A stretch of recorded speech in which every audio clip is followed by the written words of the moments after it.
Welcome. I'm glad you've joined us again on our series on the harvest. Pastor Tim led us into a series on seeing the harvest. There are other things that include actually harvesting the harvest and tending the harvest. Today I would like to talk about tending the harvest. I would like to start with a scripture in Hebrews 12, verses 12 through 15, that says, "Therefore, strengthen the hands that are weak and the knees that are feeble, and make paths straight for your feet, so that the limb which is lame may not be put out of joint, but rather healed. Pursue peace with all men, and the sanctification without which no one will see the Lord. See to it that no one comes short of the grace of God, that no root of bitterness springing up causes trouble, and by it many be defiled." The beginning of this verse is a quote directly from Isaiah 35, verses 3 and 4. That says, "Encourage the exhausted, slack hands, and strengthen the feeble," that means weak knees. "Say to those with anxious heart, take courage, fear not." These people with the slack hands and the feeble knees are the same type of people that Jesus saw in Matthew 9, verse 36, that Pastor Tim shared with us the first week of this series. They were distressed and downcast, like sheep without a shepherd. This is the harvest that we are to see, to reach out to, and then tend. God has always been concerned that his people would never be without a shepherd. In Numbers 27, verse 17, it is written, "Who will go out and come in before them, and who will lead them out and bring them in, so that the congregation of the Lord will not be like sheep which have no shepherd." In Ezekiel 34, verses 4 and 5, this is actually the Lord admonishing, actually condemning, the priests that had not done a good job.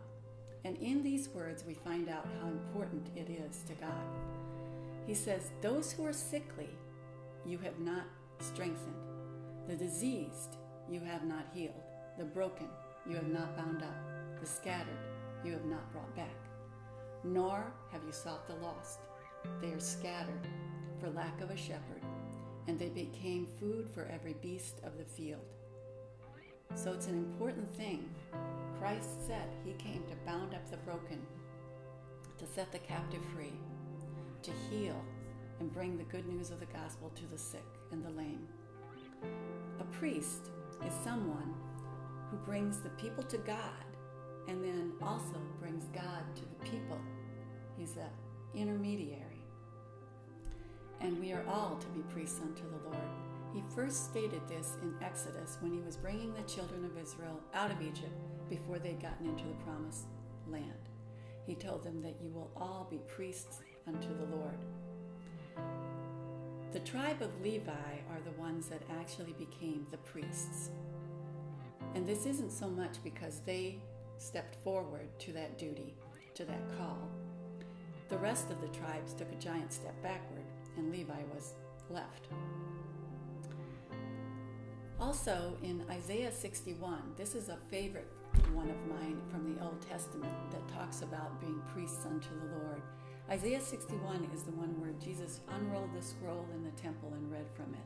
And that's where he talked about, "I came to set the captive free, to heal the sick, to give sight to the blind, to bind up the broken." And then in verse 6, he says, and this is where he's not talking about himself anymore. He says, "But you will be called priests of the Lord. You will be spoken of as ministers of our God." And he's never changed his mind. We see it still in the New Testament. In 1 Peter 2, verse 9, it says, "But you are a chosen race, a royal priesthood, a holy nation, a people for God's own possession, so that you may proclaim to him the excellence of him who has called you out of darkness into his marvelous light." He says this in the New Testament, so that you may proclaim the excellencies of him who who has called you out of darkness into his marvelous light. One role of this priesthood is to tend the harvest.